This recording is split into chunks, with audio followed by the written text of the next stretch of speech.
Ghost. That looks good too, man. Watermelon, Jolly Rancher. That looks delicious. Sounds weird. No, I love Jolly Rancher. Ladies and gentlemen, you ready? Ready, brother. Glad to be here. Thanks for being here, man. Absolutely. We are on the podcast with none other than one of my best friends on planet Earth, Josh Stoneking, aka Ghost.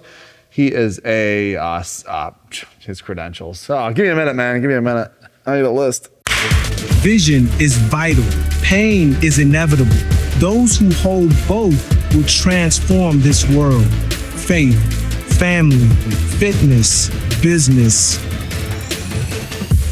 Welcome to the Vision and Pain Podcast.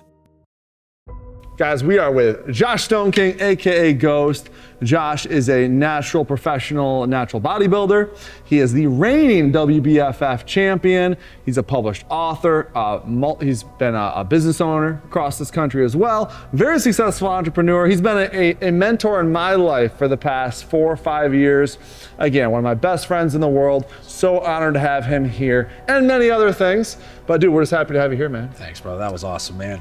Incredible. For those of you just joining us, Vision and Pain Podcast, vision is vital, pain is inevitable. Those who hold both will transform this world. It's just 2 words. We mash them together because in life there are doers and dreamers, and a lot of times people embrace one of those. Embracing only one leads to struggle. And so by mashing vision and pain together, it's just a way of creating a mindset for us all to openly discuss what it takes to truly succeed in faith, family, fitness, and business. Josh Stoneking, you have been through a lot in your life. For those who don't know you, quickly introduce yourself. Tell us who you are, what you do, where you're from, and we'll pick up from there. Happily, thank you. Thank you for the intro, guys. Thanks for tuning in to Vision and Pain. Super excited to be here. First and foremost, I want to thank you, Jace, for this opportunity, man. This is incredible to me. A little bit about myself, you can probably tell by my voice. I am born and raised in West Virginia. I'm very proud of that. I will always claim home in West by God, Virginia. What I do in my free time is I'm a natural bodybuilder. I'm an 11-time champion. I've been published internationally in modeling and magazines. What I'm really the most proud of is what I do in the business sector. I am a pharmacist by education, but I'm a small business owner, I guess by grit and non-choice. As I see a lot of patients' needs in the country, frustrates me, right, with the healthcare system. Hence, I decided to build my own solutions, of course, with partners as we go across the country to make sure our patients are taken care of significantly better. So I've been in this sector of owning businesses. I've been in the sector of working at businesses. I've been in the sector of natural bodybuilding, as well as modeling. And then of course, you know, we do have our free time where I like to spend as much time with great guys like yourself. So that is me in my introduction. I hope I didn't put anybody to sleep quite yet. And I am that great guy. Yes. Yeah. You've been through a lot. Tell us about a time in your life when you had to hold on to your dream, hold on to your vision through pain that broke you, that brought you down to nothing, where it was very, very challenging. Tell us about a time when you went through that and how you got through that. Yeah, so let's, since we just went through the intro and really stuck on business, let me give that example first. That's perfect. A few years back, right, my goal was to build my pharmacies as large as I possibly could. And the way I say that is because I want to help as many patients as I can, because I believed in my pharmacies, my patients got better care. So it wasn't a growth for revenue, it was a growth to help people, okay? So the whole vision that I always had is I will always say we treat our patients like our family, okay? It's very mom and pop West Virginia roots, but we are at a national scale, okay? It was time that we got so big, we had to sell it, right? That's part of business in the United States. You get so big, you basically have 3 options. 1 is you die, 2 is you go IPO, 3 you sell it. So we sold the business, okay? It was time to make those changes where the new ownership had to make some changes that were against, I will say, my morals of what I always wanted my business to run. So my vision was now being blurred and being told to pivot away. There were some decisions made where I couldn't take care of my patients the way I believed I should. And as a young entrepreneur, when you see the dollar signs that your dream can be given to you financially, do you pick your financial dream or do you stick to your morals? Now, when you sit and you listen to most of these podcasts, they're going to tell you take the dollar. Oh yeah. I actually quit and I stuck to my morals. Now, Beautiful. I got called an idiot, an imbecile, dumbass, you're young, this money was on the table. Why would you ever walk away from this? This is the American dream. Yeah. It wasn't my American dream because I couldn't take care of the patients like my family anymore. That was my moral. So fast forward a few years later after I walked, I was able to create a new opportunity on my own and build it from nothing. I was able to build it my way and have more autonomy.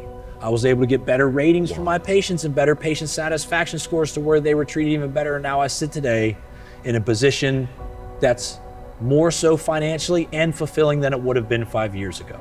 So the pain was I had to walk away from what would have been a sum of money that could have 100%. changed my life for nothing. Because when you know this in business, when you walk away, guys, you don't get okay? You get $0. Yep.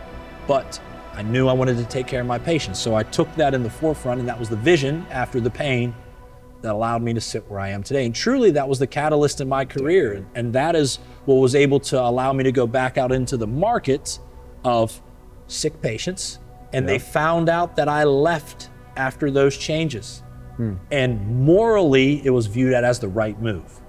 Business-wise, I looked like a moron. Yep. So today, you can say things 5 years later and be in perfect hindsight, correct decision. So there was the Now you're vision, applauded. there was the pain.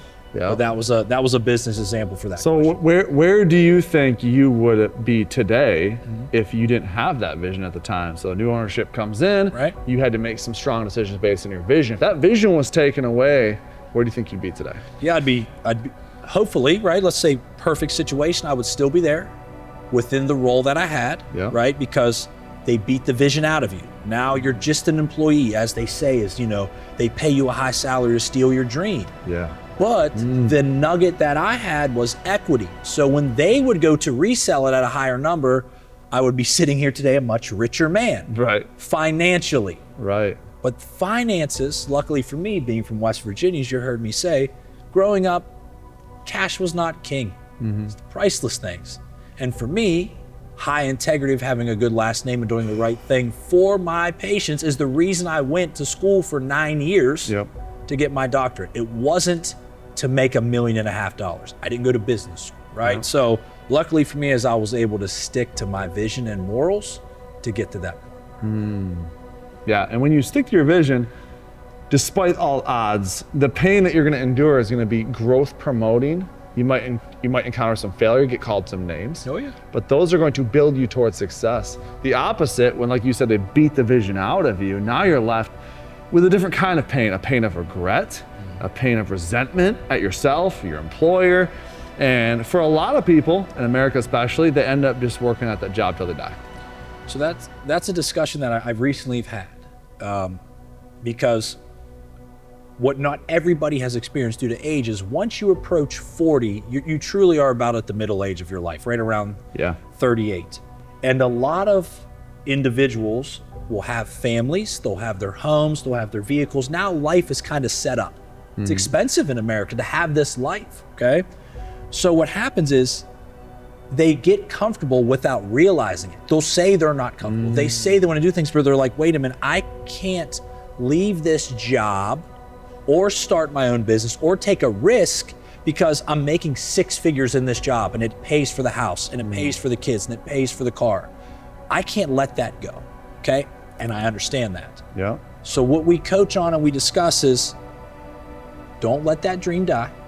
The comfort zone is, like you said, death, right? The vision is gone. So even though you don't feel the pain, you're living in that comfort zone. You have to turn into that robot to ensure that ends meet because that's the right thing to do as the leader of the household, whichever way that goes. But Wow. this is when you have to stick to the vision when you have your free time. This is when you're doing podcasts at 10:30 p.m. Yeah. Okay? This is when you're building those business plans at 5 a.m. The thing is when you still have that vision, even when you're in the comfort zone, you can do both. And for some reason, there's That's too much huge. out there about the burning the boats, the all in. Well, some people don't have that ability because you have a Yeah. mortgage and children and finances. You can't burn the boats tomorrow. because then your kids won't have a house. Right. So you have to take a more strategic approach 100%. and use that pain of, wow, this job that I have, I do not like it. But I understand I need this revenue to support my family. So now while I have this pain, it's gonna motivate me to do my vision, to start my business in my early mornings or evening hours. Start tasting that freedom. Correct. Yep. And then you can go out and and I always say this, once your side hustle equals your current W-2 job, that's when you can leave. Not when it's 50%, not when it's 75%. When it matches what you're making to pay your mortgage, your vehicle loans, and for your family to live the life that they've lived, that's when you pivot. And I have seen this 20, 30, 40 times, and it makes me so happy. And I give you an example after example, and it ties exactly in to the pain of in the comfort zone. The comfort zone is not comfortable, it's painful for the majority of men and women, but you cannot let the vision die. That's the key. The vision has to stay alive. Do not allow life, especially middle age, to beat you down like, hey, you know what? This just is gonna be the way it is. Use the just is the way it's always gonna be, and the way it is as the pain to fuel you to continue to chase the vision. What you're talking about is, we haven't talked much about in this podcast, but it's huge. It's this idea of, I was driving home late 10 years ago, and it was, I don't know if it was a sermon on the radio, but someone said something that offended me so greatly in the moment, but I've never forgot it. And he was talking about how in the American life, we are often to hear things like, I'm overwhelmed, I'm stressed, I'm depressed, I have just too much going on. And he said, when you feel those feelings, and you're in those moments where you're drowning and can't do anything else, add one more thing. And I got angry. I remember it snowing. I was driving. I was about to turn down Fairfield, the road I used to live on. I remember it so vividly, the anger I felt at this guy, because I was like, oh, it's hustle culture crap. And I was so mad at this guy. And then when I started to think about it, I listened to the rest of what he had to say. It became so true, because what you're talking about right now is creating time. Most people, none of us have time. We know this. We have families, especially if you're middle-aged, families, cars, kids, jobs. What you're talking about is building and carving and creating time. There's waste. I promise you there's waste in your time.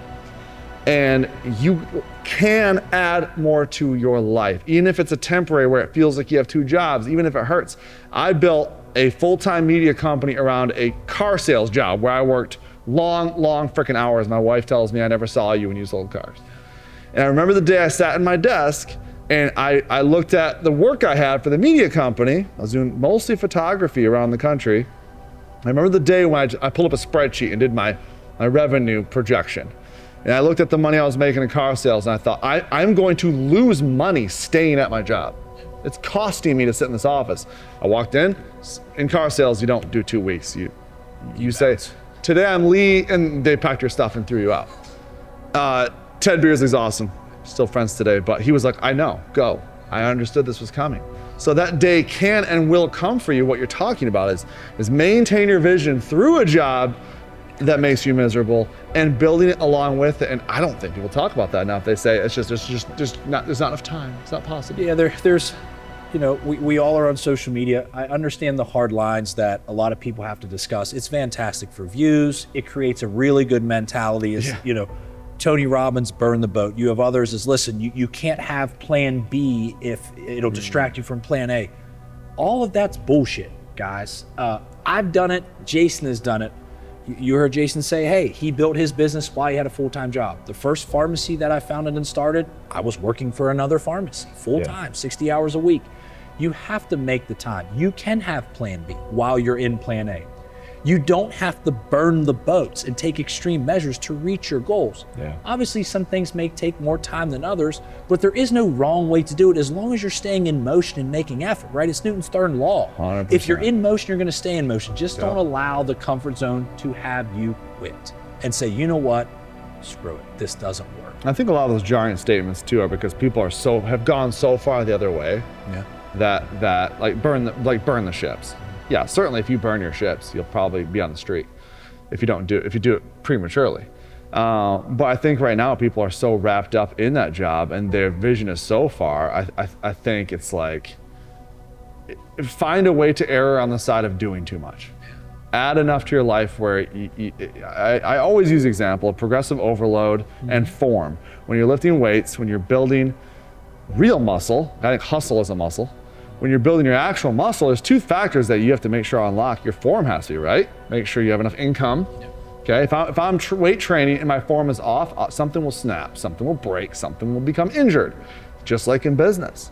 If you don't expand and grow your own side hustle, company, plan B, whatever it is, with the right form, right systems in place, and you just make jerky movements, something might snap. Very likely. But the second part of that is progressive overload, and this is what people, I think, fear. It's that uncomfortable, out of the comfort zone, adding plates to the bar, metaphorically, of your business, of your life. Like, how could I take on 2 more hours a day working on something?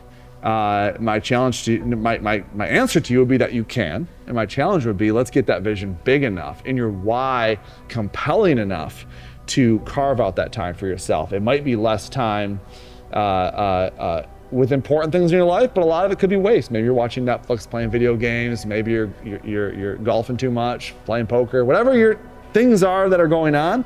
Maybe those things can be put on side, and I promise you, you can create that time. It's gonna put tension in your hustle muscle. It's gonna hurt. You're gonna feel overwhelmed. But what happens is you grow, and I'm 39 now. 39-year-old Jason, the weight I can take, the stress, I call it responsibility. The responsibility I can pile on myself business-wise now, compared to 29-year-old Jason would be dead if he tried to carry one day of 39-year-old Jason's responsibility.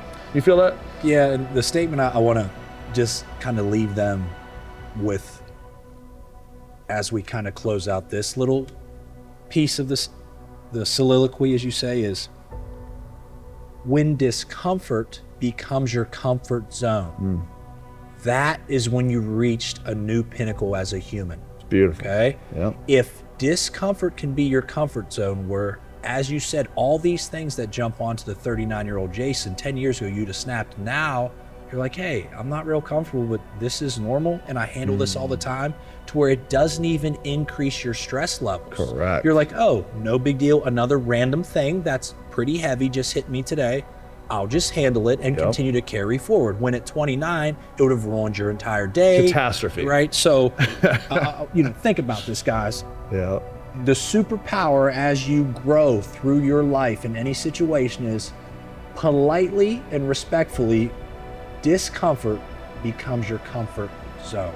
That is a superpower of a human being. Okay. I love that, man. Yeah. Thank you. Yeah, the more taking full responsibility in your life. The more you can pile on, you're just gonna become stronger. Great. Let's talk about family. Let's talk about relationships. Sweet. Okay? Relationships can be really good and they can be really, really bad. When I think about my 16 years of marriage and relationships prior, the vision and pain mindset could not be more applicable. I mean, people that get married and think it's just gonna be vision and happiness are in for a long, sad life. The biggest thing I realized, I was told before marriage, but realized quickly into it, was that a spouse or a girlfriend, significant other, is not going to make you happy. It's not going to complete you. You probably want to be a complete person before ending up in these things. And if you can be a complete person and find someone else, for my faith, I believe they love God, and I love God, and we come together in these things, in our united values and vision, then two imperfect people can have a great relationship filled with vision and pain.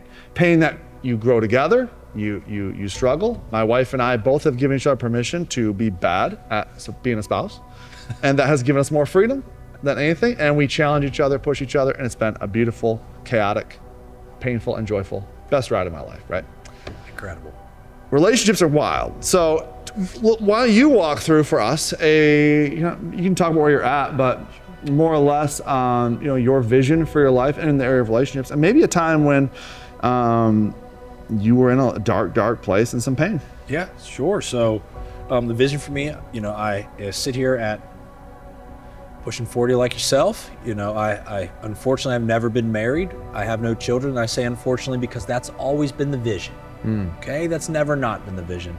I grew up in a tight, what we call redneck in West Virginia. That's a compliment Italian family where you're surrounded by cousins, aunts, uncles, grandparents, great-grandparents. Family is everything where I'm from, right? It's especially coming from the Italian heritage where Sundays are really important, over dinner, and you're guaranteed to have your aunts and uncles at your sporting events, and that's incredible. So for me, with my roots, always was hoping to be married with children by this age, but the way I look at it is I chose a little bit different path, okay? I really went aggressive on the business perspective where you have to look yourself in the mirror and realize maybe I've chased everybody away that I've ever been in a relationship with due to my work ethic. And I'm not sitting here wearing that as a badge of honor. When you reflect back on great relationships that lasted multiple years and then they failed, as an adult, and I do agree with this, this could be a hard line. As a man, you need to take time to be alone to think about why it failed. Absolutely. And you have to understand, regardless, it's always two people. Now, one may be more responsible than the other, one made the decision, something may have happened, but as an adult male, you have to think about what could I have done differently, okay? So when I would look back, my pattern of repeated failure was due to the work. I would choose work over, quality time, right? I traveled a lot for work where I wouldn't be home and I would miss family events, things that I'm not super proud of today, but this is what I did prior to learning that maybe wasn't the most important thing. So going through that process, when I sit here today, I understand, as they say, don't be too busy building a business and you forget to make a life. I was able to do that for about a decade, okay? And then when you look back and you look and see the opportunities that you missed and the relationships that have failed and the friendships I've even lost because I may have missed priceless moments because I needed to work. I needed to make sure my patients were taken care of. I needed to make sure my business was handled. Now, that is not a badge of honor. I mean that. People wear the workaholic today as a badge of honor. It should not be. I'm telling you guys in the audience, this is a regret I live with still to this day. Okay, I've chased many good people out of my life because I needed to work. Now, as I've aged, all right, obviously I have learned, right? That's the whole point, right? As you learn, as you evolve in life and you gain more wisdom, I realized that work actually can wait. And so can my patience. And at one point, I truly thought everything was urgent and you couldn't tell me any different. Like you said, at 29, you would have collapsed. 29, there was no such thing as this is not urgent. Okay, but I took the hard line, as you heard me say earlier on the internet, is I burnt the boats. I'm all in. I'm gonna build this business. That's why I get to sit and tell you guys in the audience that through my life experiences, I disagree. Okay, it's better to have balance. It's better to have plan B. Make time for your friends, your family, your loved ones, okay? You can skip the meeting. 100%. You can skip the meeting. This is good stuff. To have dinner with your spouse at 5 p.m. on a Tuesday. Amazing. Okay? The business will not fall apart. Now, of course, you have to have an upfront contract, and when you get in a relationship with somebody like, hey, listen, I own a business.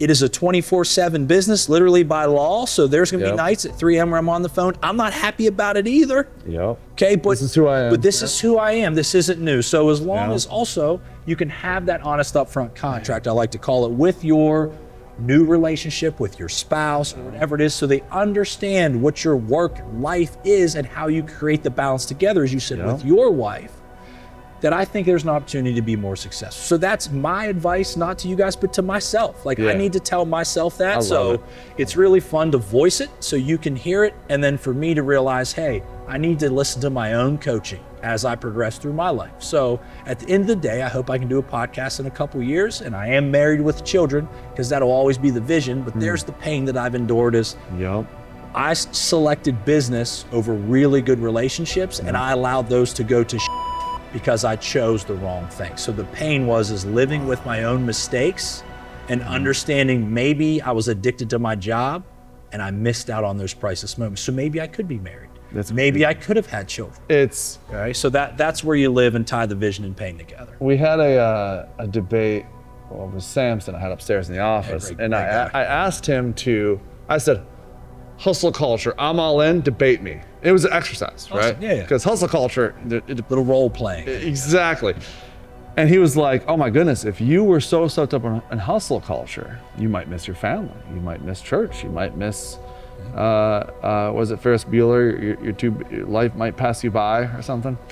And And the exercise then spun me into say, well, vision and pain is interesting because vision and pain, hustle culture, they intersect somewhat, but we talk about faith, family, fitness, and business.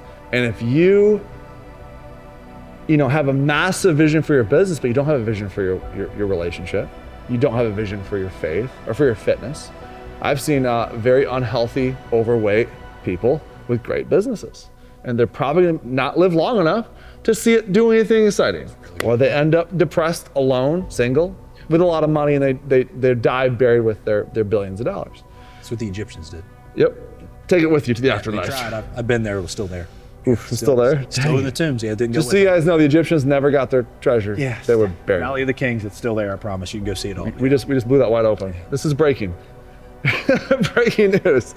And the exercise me and Sam's for having was so profound because we weren't talking, when we say hustle is a muscle, no, it's not just in the gym. It's not just for your business. It's for your family. It's for your faith. And you talk about balance. If you're hustling and taking unreasonable amounts of responsibility in those different areas of your life, the most important areas of your life, then they can all grow.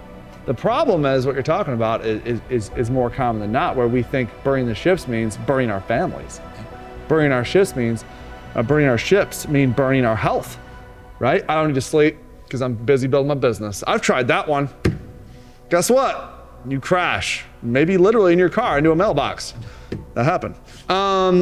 You need to sleep and you need to take care of your health. And so you can hustle for balance. And if you apply those same concepts that built your epic businesses, if you poured that same discipline energy into a spouse, imagine if your vision was the same vision that was so big in business you had for a wife, or you had in your faith, or you had in your fitness, which I've seen you do in fitness. Like that's what we're learning as we live this life, is how can I have that grand vision for these different areas, most important areas of my life.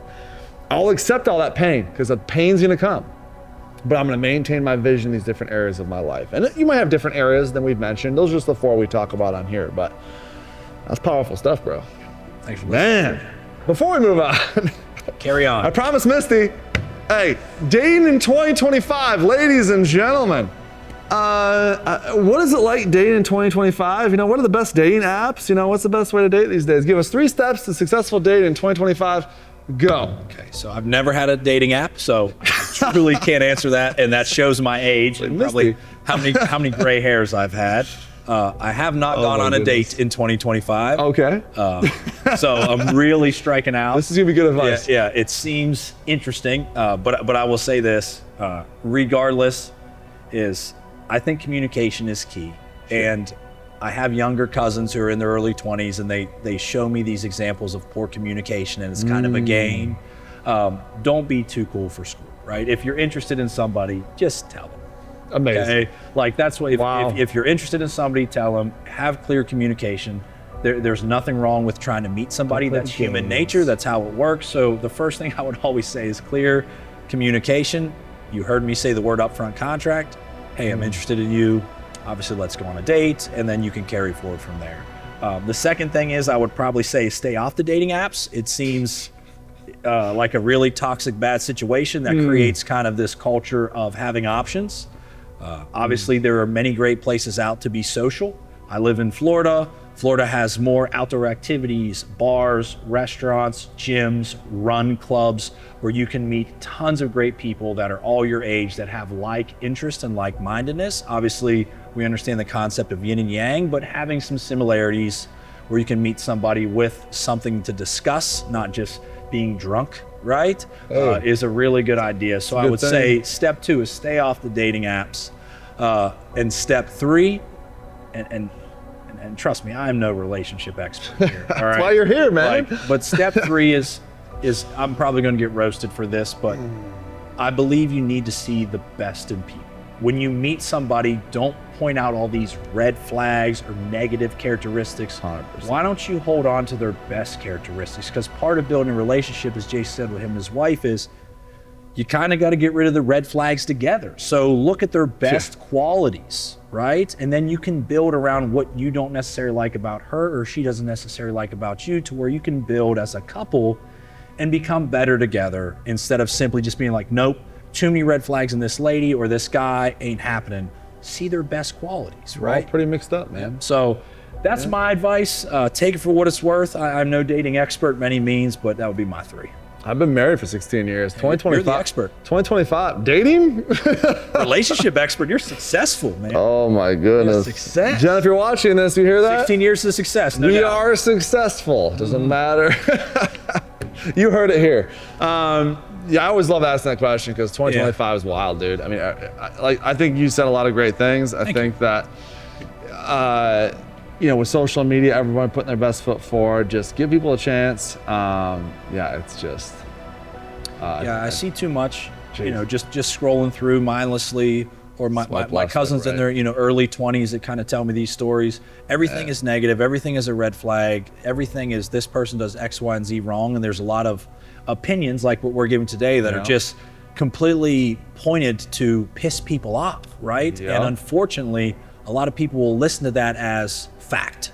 Yeah. And then they say, this female does this, so nope, she's off the list. Well, you didn't get a chance to know her, right? Bullshit out there. Take the opportunity to sit down with somebody, get off the app, get off social media, have a real conversation. And if there's something that bothers you about them, ask them about it. That's awesome, man. I appreciate all that. I think,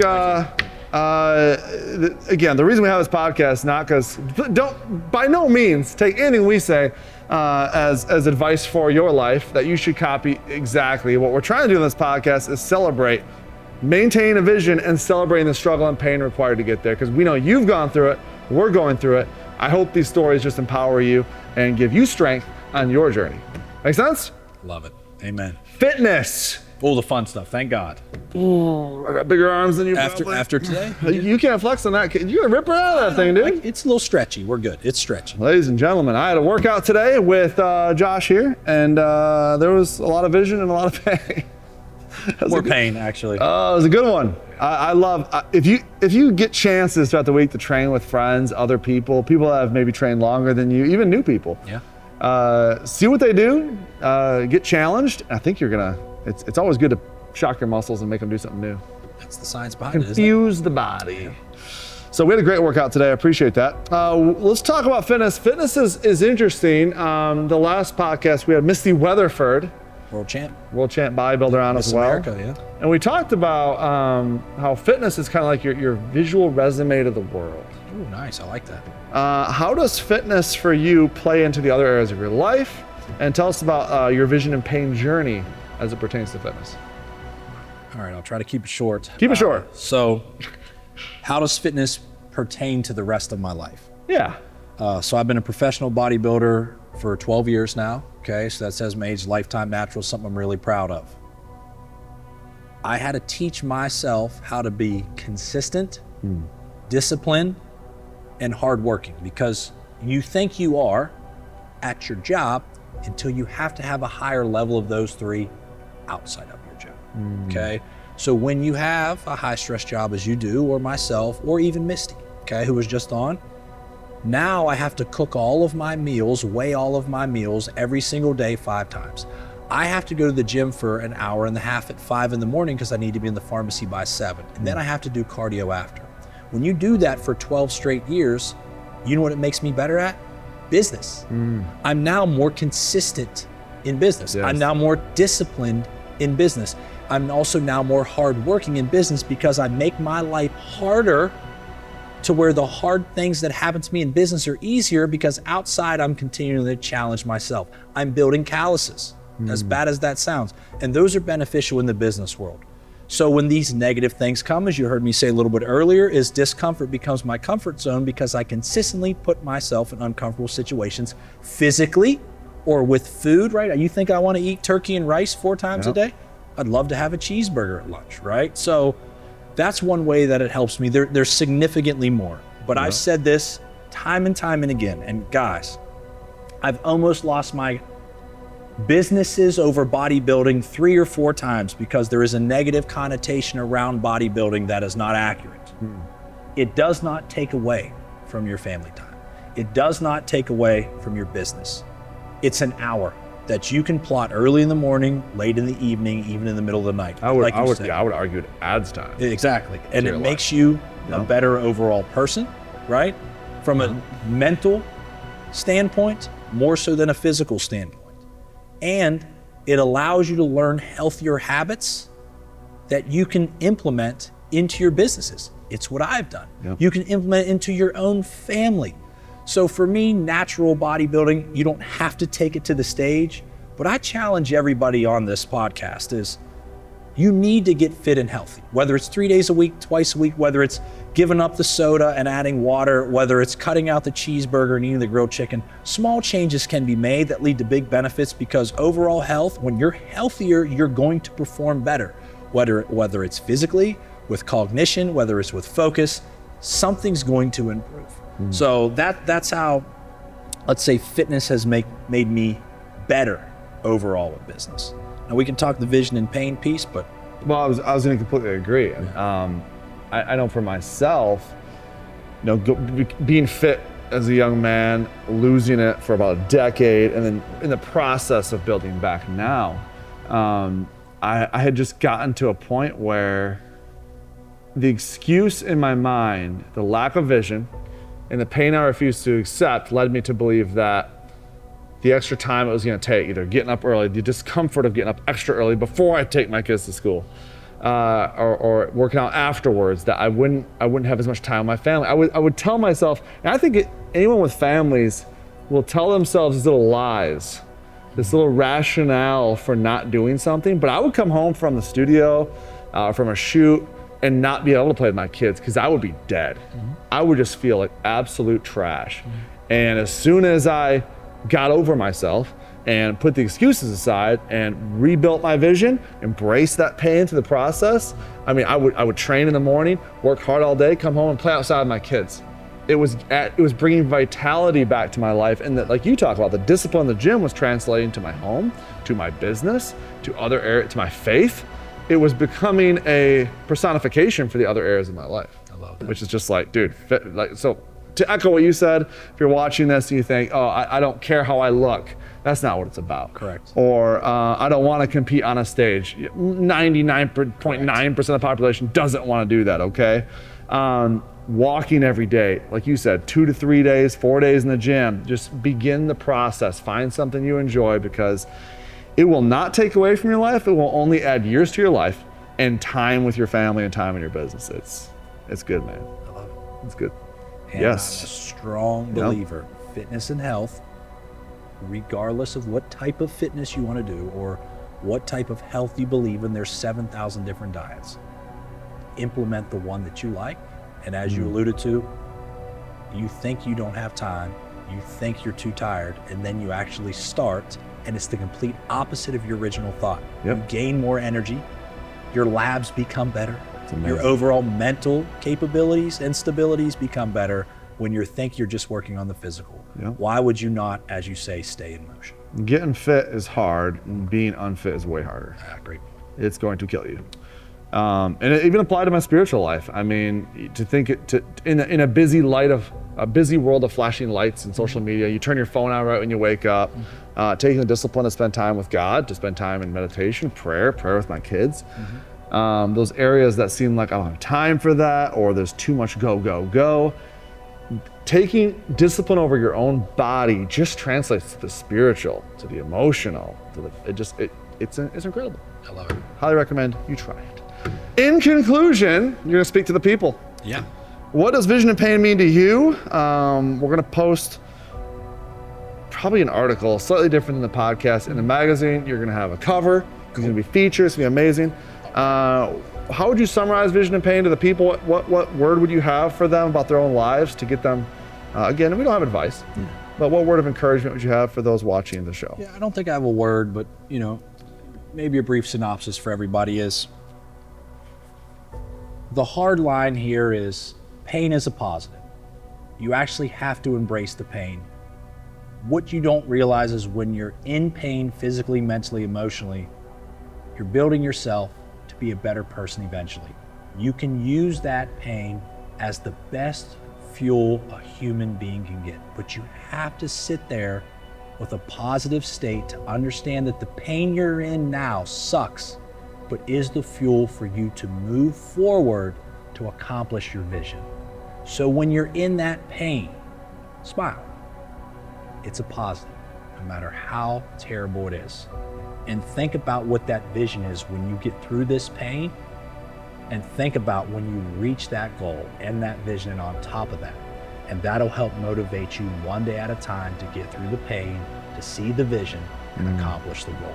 So that to me is what vision and pain is.